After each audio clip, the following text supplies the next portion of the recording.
There is one animal in Africa that was once said to kill out of malice, to kill for pure sport, a savage, relentless predator. Many believe it is the most aggressive animal in the world, braver than a lion, more vicious than a hyena. That the honey badger may, in fact, be the meanest animal alive.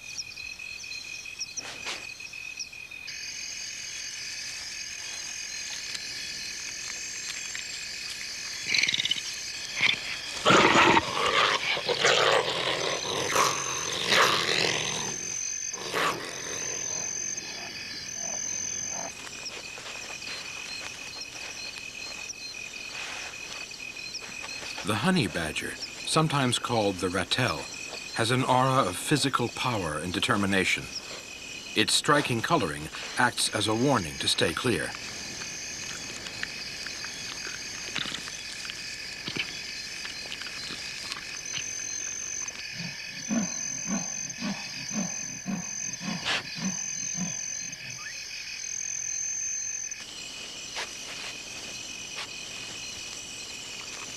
The badger is a daring raider, willing to take unbelievable risks.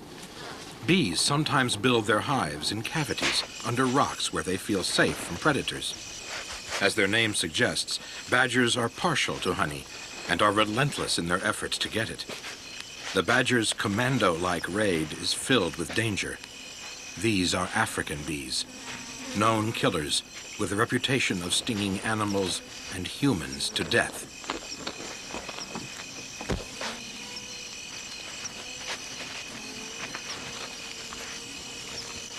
The badger shows no fear of the bees, even though it has to go deep into the hive to get the honey.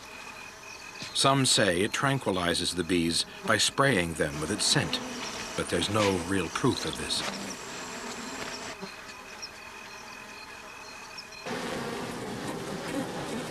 The thought of being inside the hive is enough to make anyone's hair stand on end.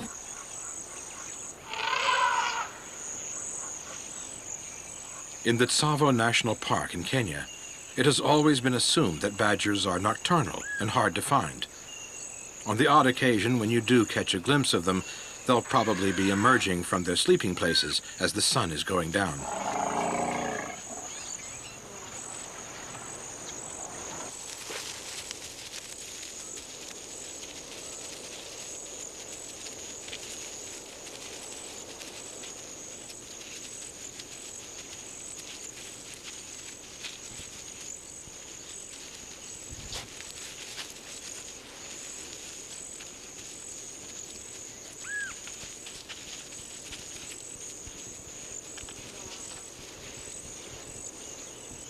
Often there is a pale chanting goshawk nearby, too often to be a coincidence. Badgers can travel 4.5 miles in a night and sleep in a different place every day. They often dig their own burrows, but will use holes in termite mounds or hollow trees.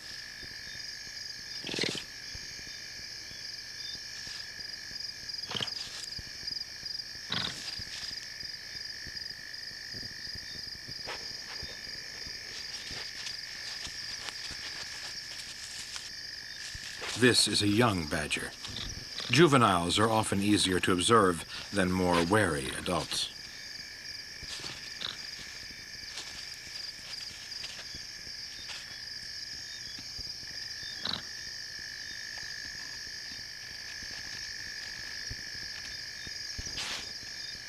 From watching this young badger, a different side to its character emerges.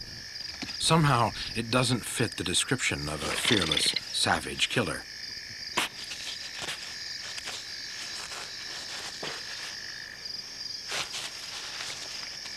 Honey badgers are highly efficient four-legged digging machines, and they are smart. The young female detects a mouse or maybe a lizard.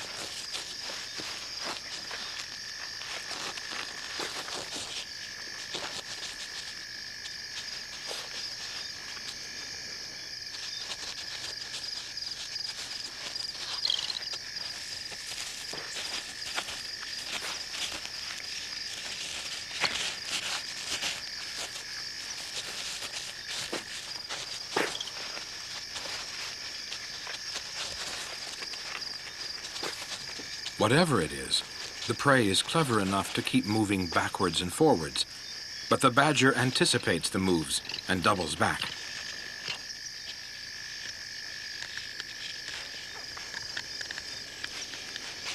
Her attention is distracted by an old ball joint from an elephant's leg bone.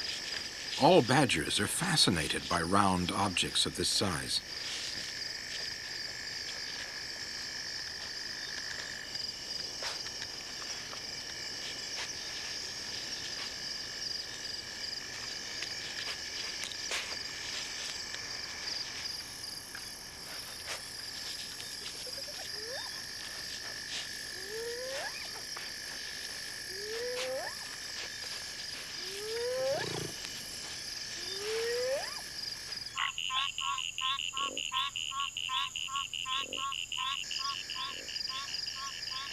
A few days after rain, millions of these beetles dig their way out of their brood balls in underground chambers and emerge into the night. The beetles go in search of dung, which they find on the surface.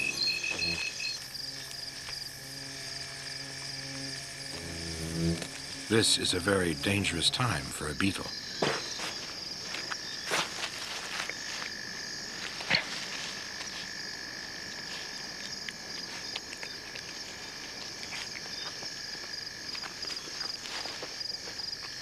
The coming of rain is the time when beetles and badgers replenish fat reserves. Unfortunately for the beetles, they are a big part of a badger's diet.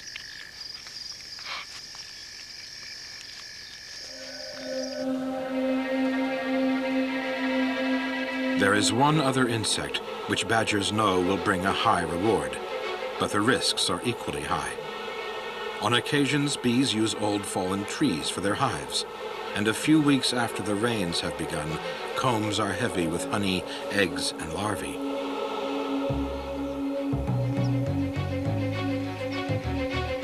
Whereas badgers find beetles by smell and skillful digging, this one will have to resort to daring and determination to achieve its goal.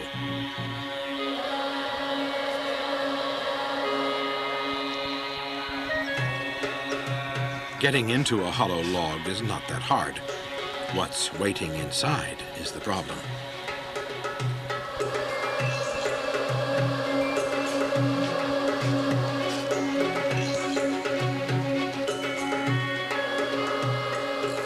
To face thousands of angry bees trapped in such a confined space would be suicidal even for a badger. But the honey badger is different from other animals.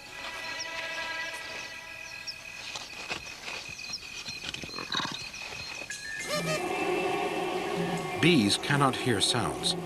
However, they feel the slightest vibrations and sense the badger as she clears out the hollow log to give herself room to move backwards, fast.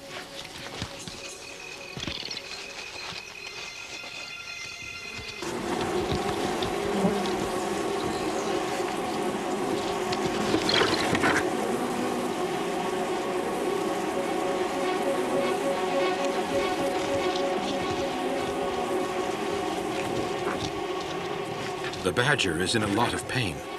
The bees are now stinging the most sensitive parts of the body.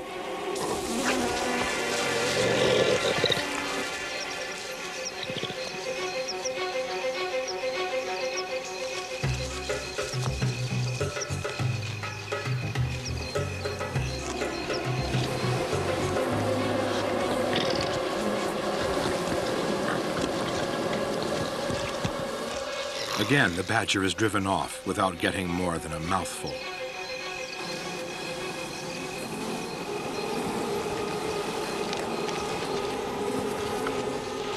This time, a slower approach and a small reward. But she's getting stung all the time, and every one contains a drop of deadly poison.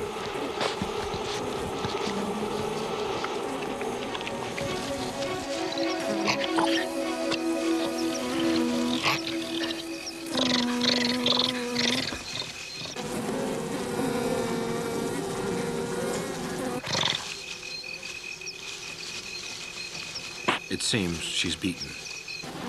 The damage to the combs is not drastic. Repairs will be made. The swarm will continue to grow.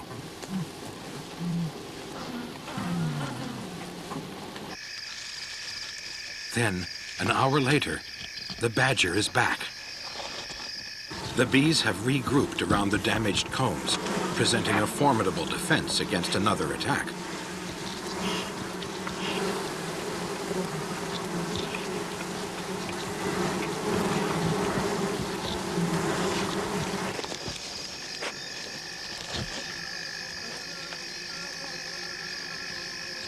The badger must still feel the effects of the stings she received from the first assault. But with mounting frustration and rage, she plunges back in.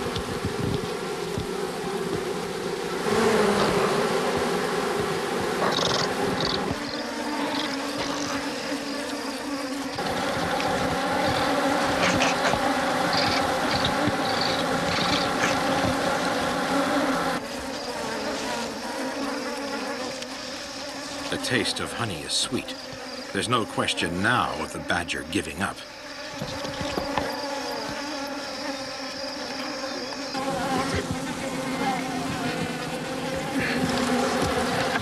Some of the bees are still fighting back, but most of the guards are dead.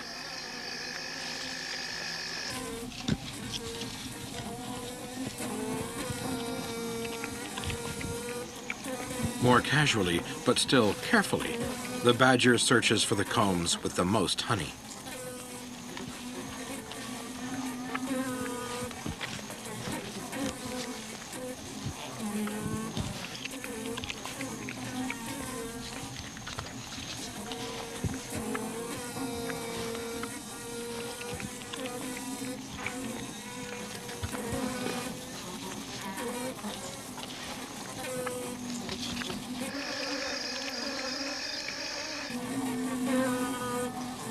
A damaged comb, weighed down by honey and larvae, sinks to the floor of the log.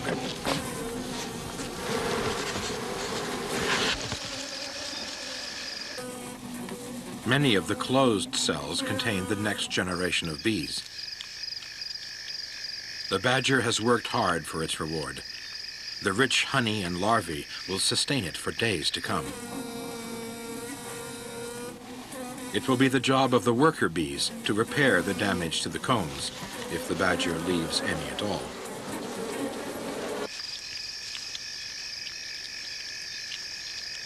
Throughout the night, the badger returns for more and more, and she appears to devour every mouthful with equal relish. The bees, too, are filling their abdomens with honey in a desperate attempt to save some of the precious food supplies.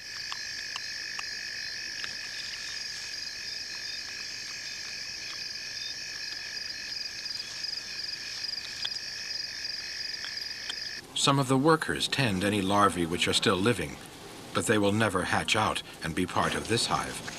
For the badger has come back again for the last remaining comb.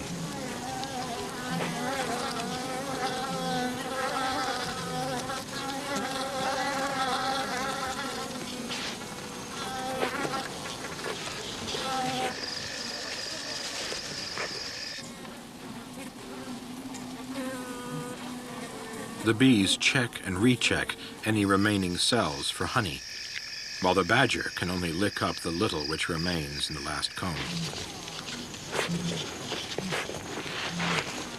There's nothing left to fight for.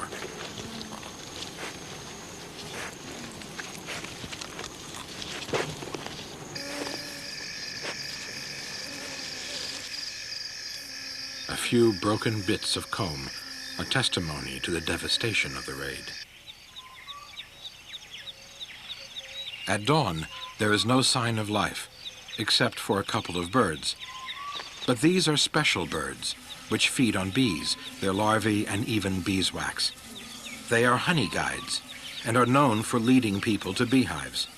Supposedly, badgers follow them too, but here the birds have merely come to collect the badger's leftovers.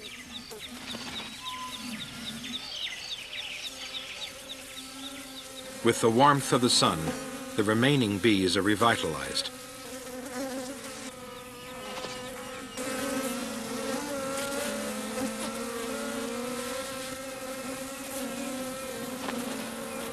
Astonishingly, the honey guide is not attacked. but is allowed to take away pieces of comb containing valuable honey and young bees.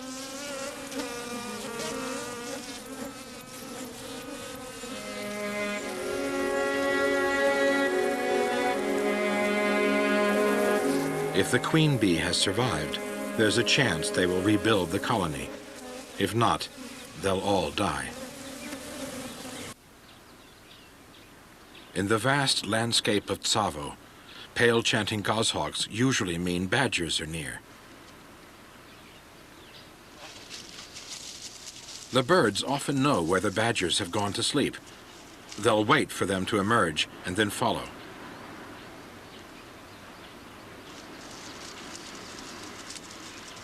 Honey badgers flush out a huge number of small animals while they root under logs and dig in the ground. The goshawk knows this only too well.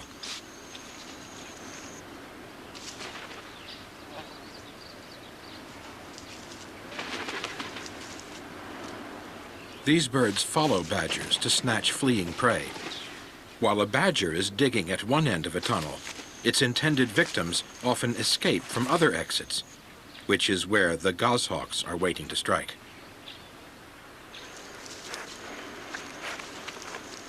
Even if a mouse has initially eluded both badger and goshawk, it is still in grave danger.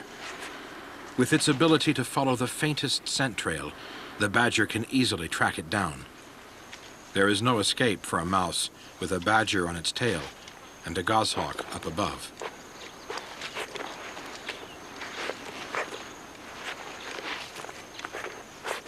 Working its way up slowly, the badger can smell or hear a mouse as it climbs upwards inside the tree.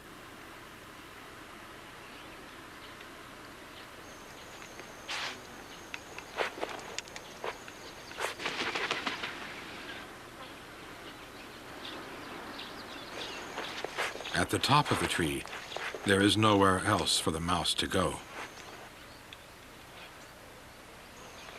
If it had stayed inside the tree, it just might have been safe.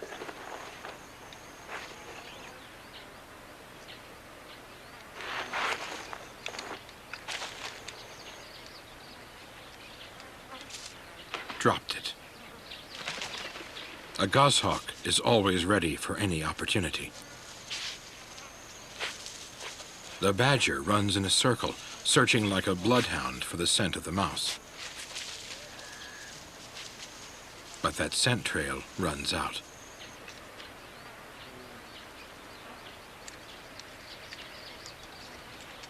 There are other mice in the tree, and the badger can smell them.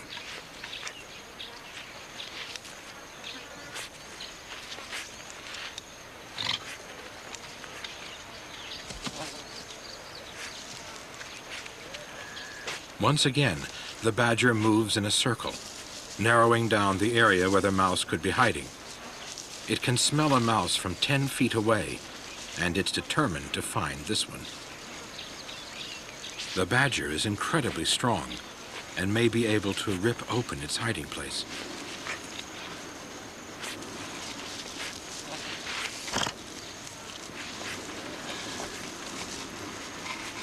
The dead tree weighs about 70 pounds.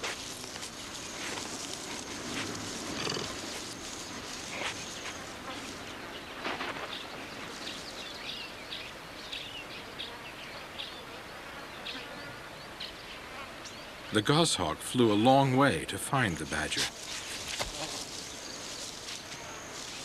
The badger is getting more and more annoyed, but so far the mouse is sticking tight, deep inside the hollow log.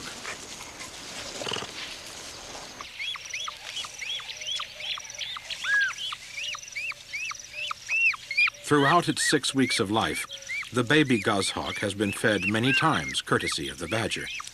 But while confined to the nest, it has no idea of this very special relationship.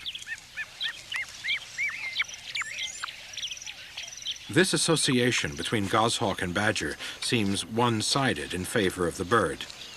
It's even more one-sided for the mouse. But still, the badger has not been able to break open the log.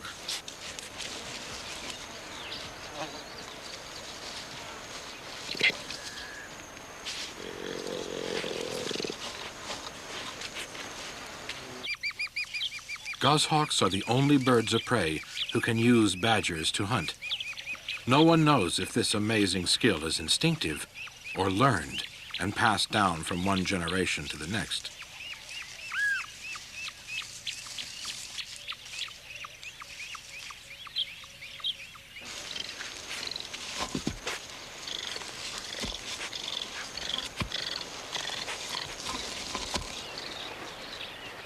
When the goshawk returns, the badger is in no mood to tolerate any thieving bird.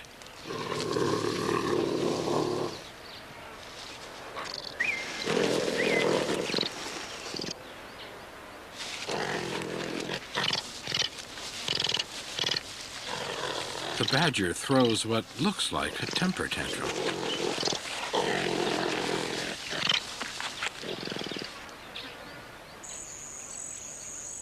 The goshawk will get nothing more from the badger now, but it has successfully fed its chick.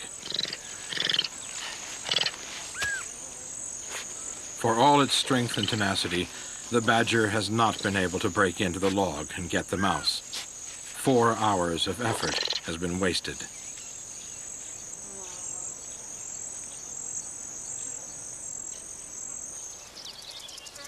In time, the goshawk chick flies from the nest to accompany its parents on their forays into badger country.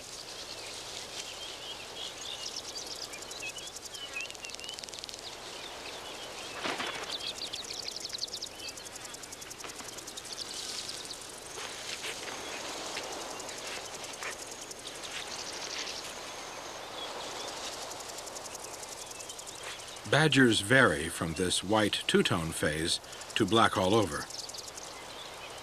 The goshawk's chick watches what its parents are doing, but with no apparent interest.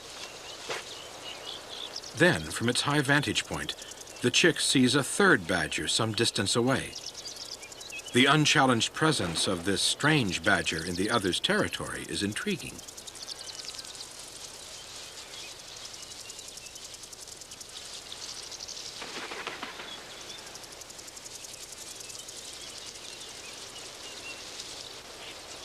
The chick can see nothing to eat here, yet it persists in following the badger. Perhaps it instinctively knows that honey badgers have developed special ways to find a food source denied to other animals. 5 months ago, deep underground, a dung beetle dug a large chamber, filled it with dung, and then molded it into balls. She laid an egg in each ball, and in time they turned into larvae. Then they pupated, each fully formed beetle lying silent in its flexible skin. It has been suggested the badger's snorts work like an echo sounder, and that it can detect the return signals from the beetle's chambers. But how can it distinguish these from all other cavities? Probably the badger's incredible sense of smell is the answer. Even though the ground is hard, there must be faint smells filtering up to the surface.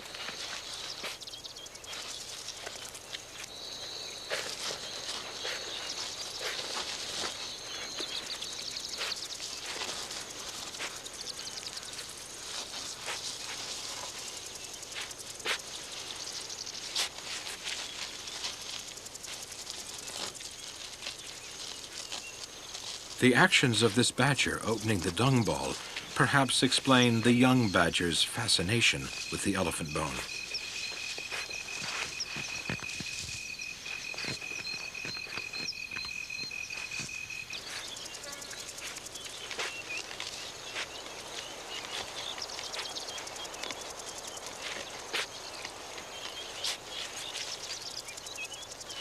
This activity will not benefit the goshawk, because there is only one pupa in each ball, and there's no way the badger will leave it unguarded until he has finished it off.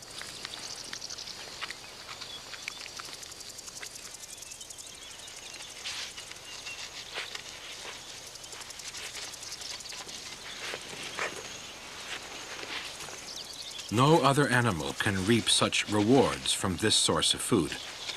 Although the pupae are not large, they are highly nutritious and well worth the effort of digging them up. The young goshawk knows he'll get nothing from the badger for now, but the seed of interest has been planted in his mind.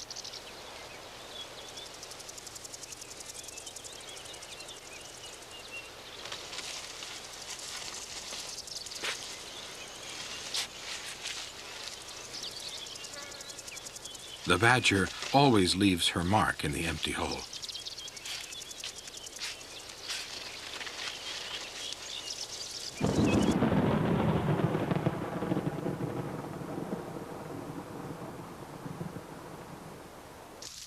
When heavy rain falls, the dry land floods for a few hours.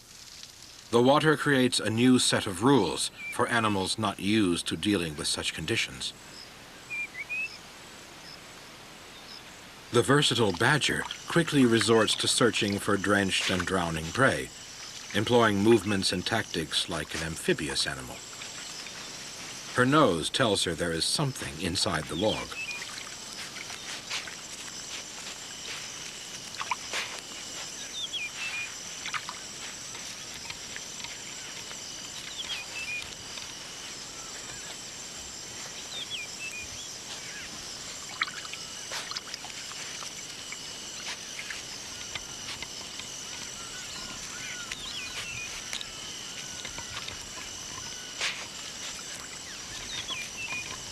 Inevitably, she finds and hauls out an unfortunate wingless cricket. Not many animals eat these crickets. They taste horrible. She appears to be washing it, but in the process loses it. It seems she is going to have to leave without finding the cricket, but that's not like a badger.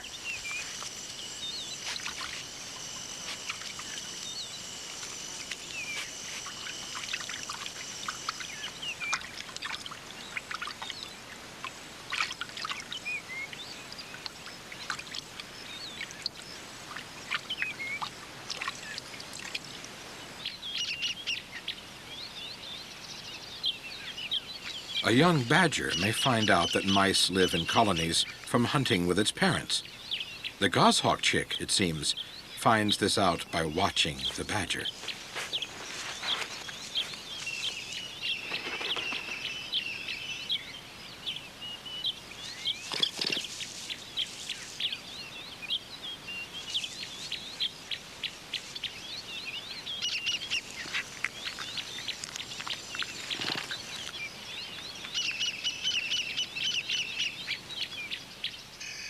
This termite mound has fresh badger tracks around it, and there is a spotted eagle owl waiting for something to happen. But then owls always appear to be waiting.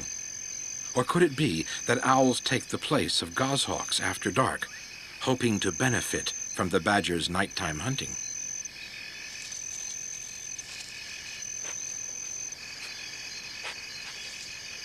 The young female seems on edge.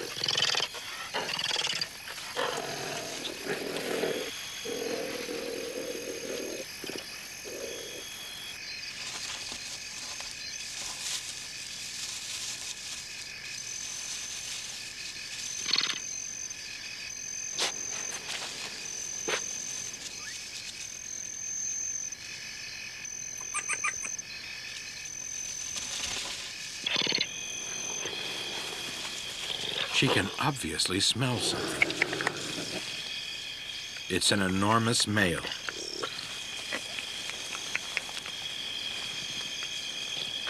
The clicking sounds come from the female.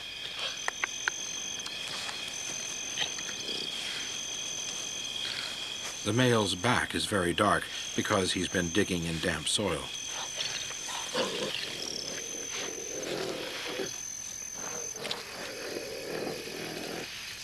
It would appear the female is trying to entice him into the mound with these extraordinary noises. Honey badgers are extremely cautious of anything new and take time to make up their minds. The female seems tired of being ignored and wants to take the relationship further.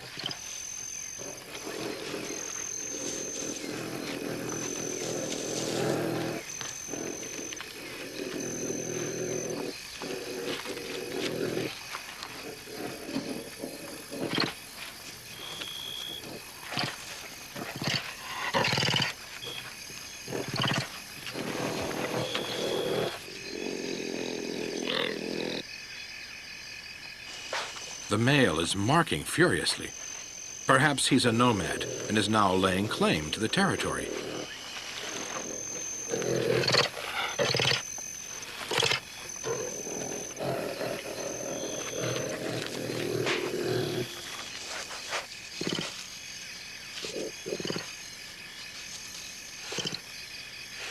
Suddenly, he rushes to the mound.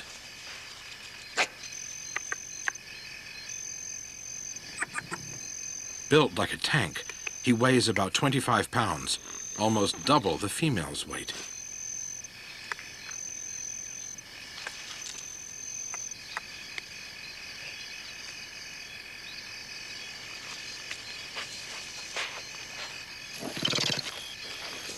He marks the mound. The badger is king of this hill, for now.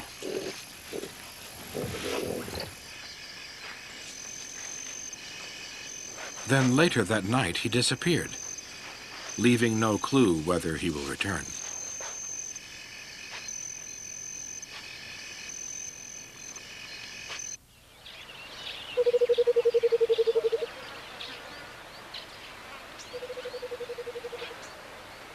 Leopards and badgers share the same territory. It's inevitable that at some point they will meet.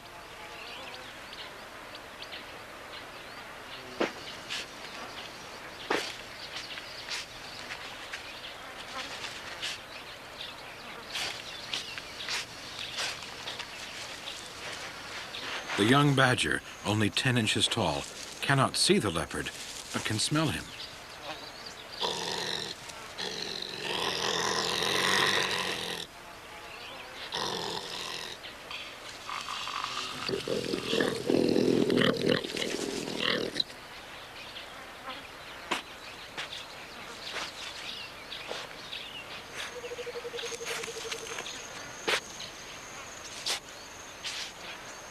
The leopard isn't really interested in the badger. Once it knows the nature of its enemy, the badger's inherent fearlessness allows it to make a dignified retreat. The goshawk chick is learning fast about badgers. Now it must put what it has seen into action. It's amazing that the young goshawk sees in the actions of the badger an opportunity to improve its own chances of survival.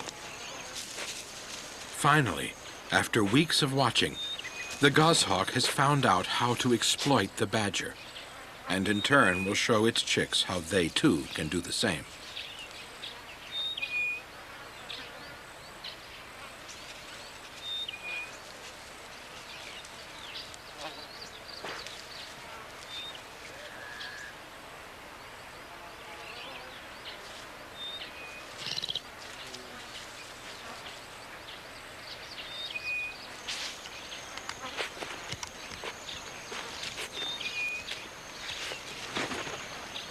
So little is known about badger behavior that it's hard to be sure about the extent of their relationships.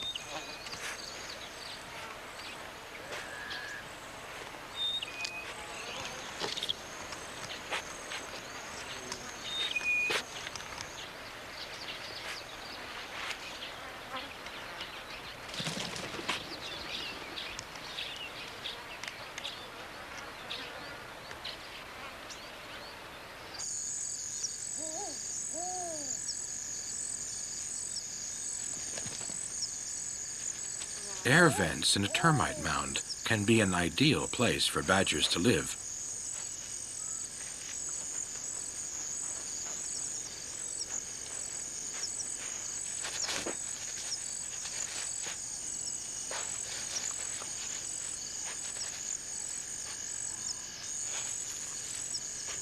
It's possible that they pair off before reaching maturity and then stay together for life. This male is about 4 years old, and the female would be about the same.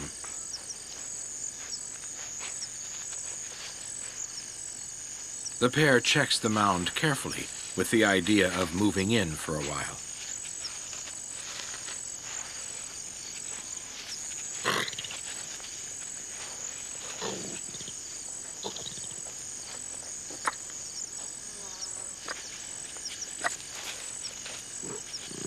Although the male is much larger than the female, he retreats and appears tolerant of her irritability.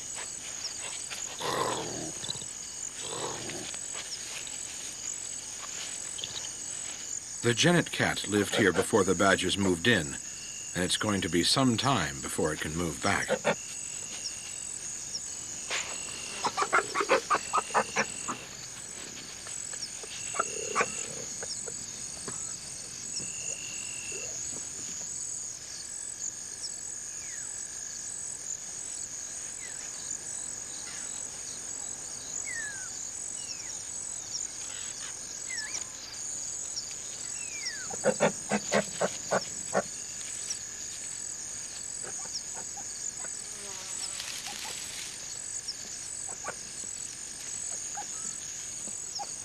The badgers begin digging out the termite mound to suit their large bodies.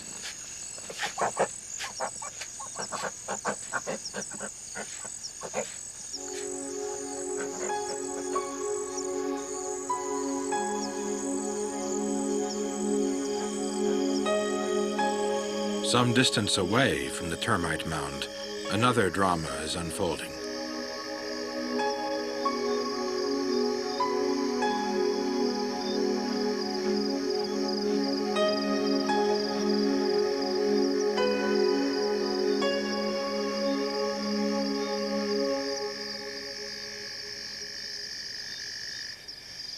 In the tree where he has dragged his kill, a leopard likes to feed in the cool of the night, secure from all other predators.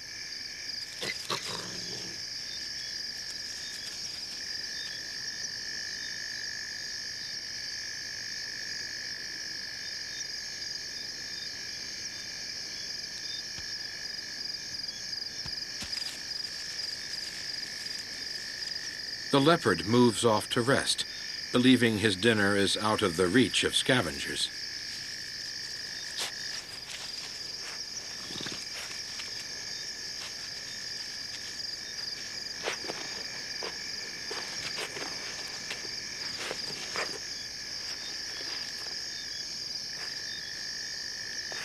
Just out of sight, the leopard is unaware of events in his tree.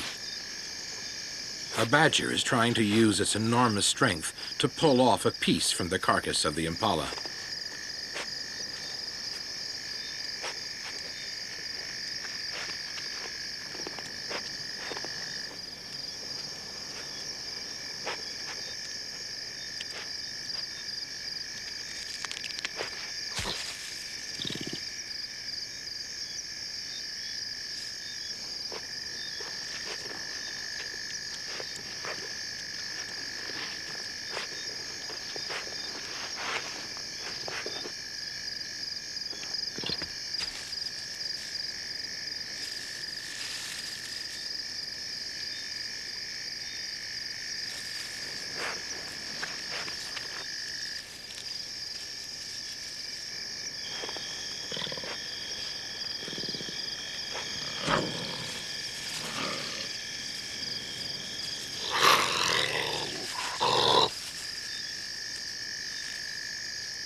The leopard returns to guard the carcass.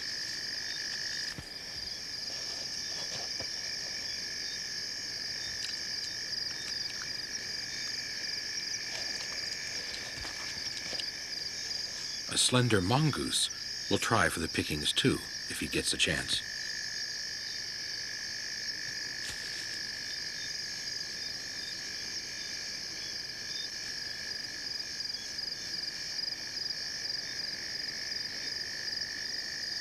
After eating so much meat, the leopard needs to drink.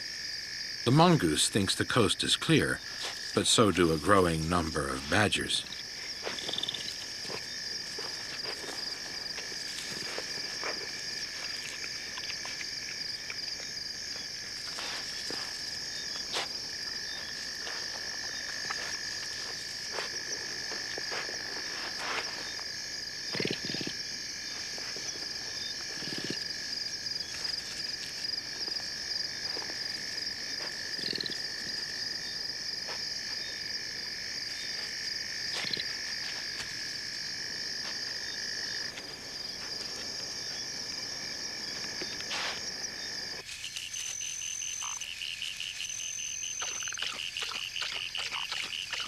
It'll take the leopard 10 minutes to quench his thirst. A lot can happen in that time.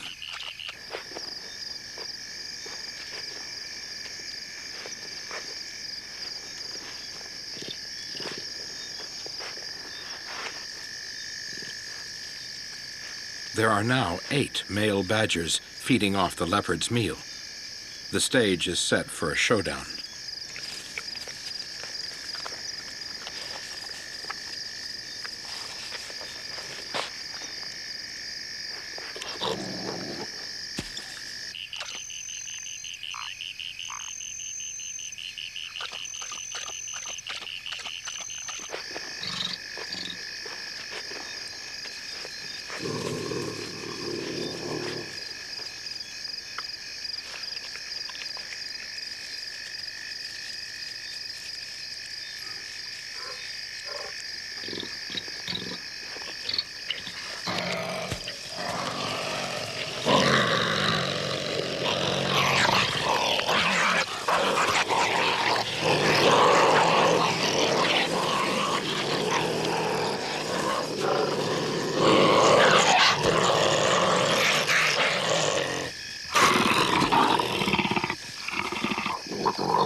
For a moment, the leopard's attack unleashed the blind fury which gives the badger its reputation.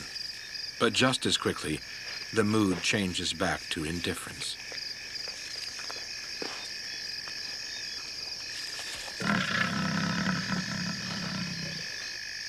A hyena, attracted by the noise, wisely keeps its distance from the 2 formidable predators.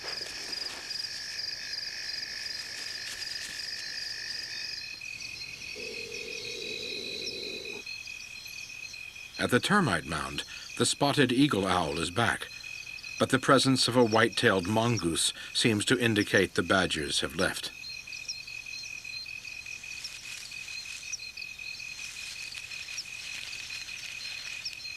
The genet is back too, although it is still wary of the lower entrance to the mound.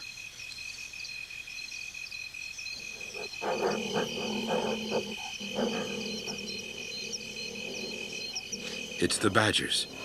They haven't left. Oblivious to the outside world, they are mating deep inside the mound.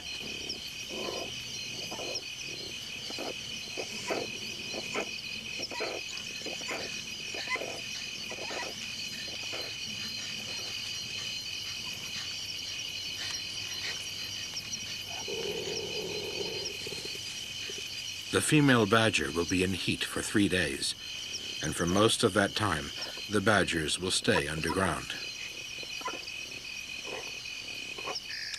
The leopard is still chewing on the impala, but finding it tough going as the skin dries out and the bones become hard and brittle. The badgers below, always keeping the pressure on the leopard.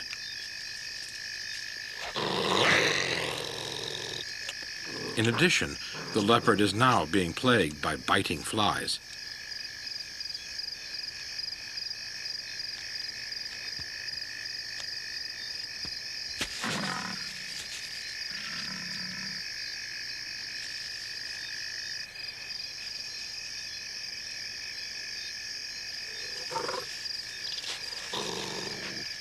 To get away from the flies, or maybe the badgers, or both, the leopard heads for the thick bush, an open invitation to the badgers.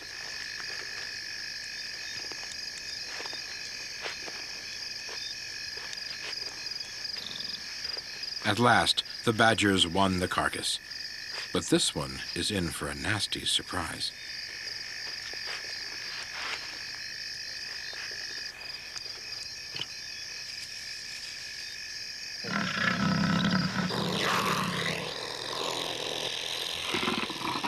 The badger is defenseless.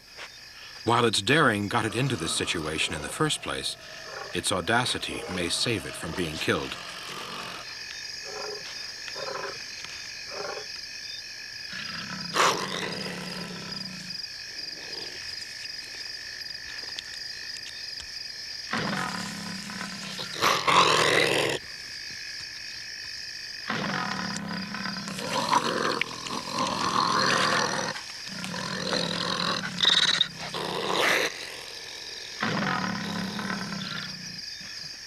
With his escape route blocked, the badger doesn't panic, but resorts to a clever alternative.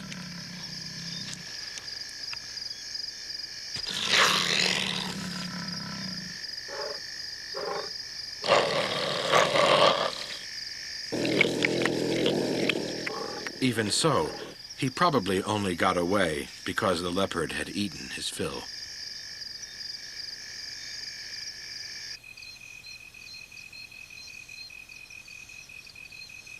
Back at the termite mound, all is much quieter now.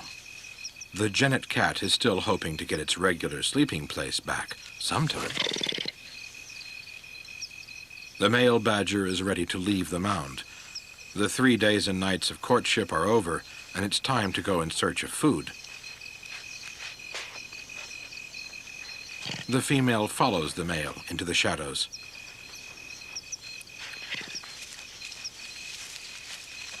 After 65 days in some distant hiding place, a single cub will be born, hairless and blind. Its eyes will open after 33 days, but it will only see well at 3 months, when for the first time it will leave the burrow to follow its parents.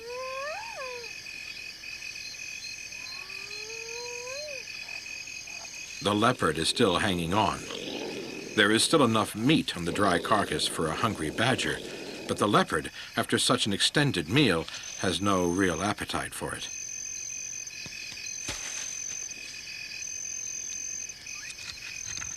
The 120-pound leopard is able to kill an animal its own size and pull it into a tree, but that's about all.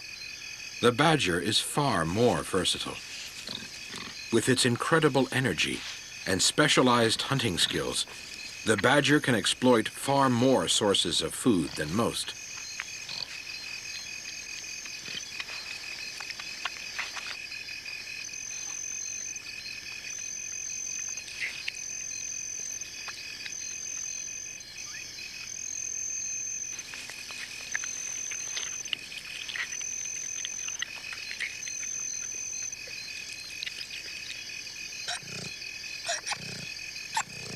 In a world where survival is the ultimate test, the honey badger's fearless nature makes it one of the most successful predators in Africa. A formidable creature with a definite vicious streak, they are still capable of surprising gentleness. By any measure, the honey badger is no mean killer.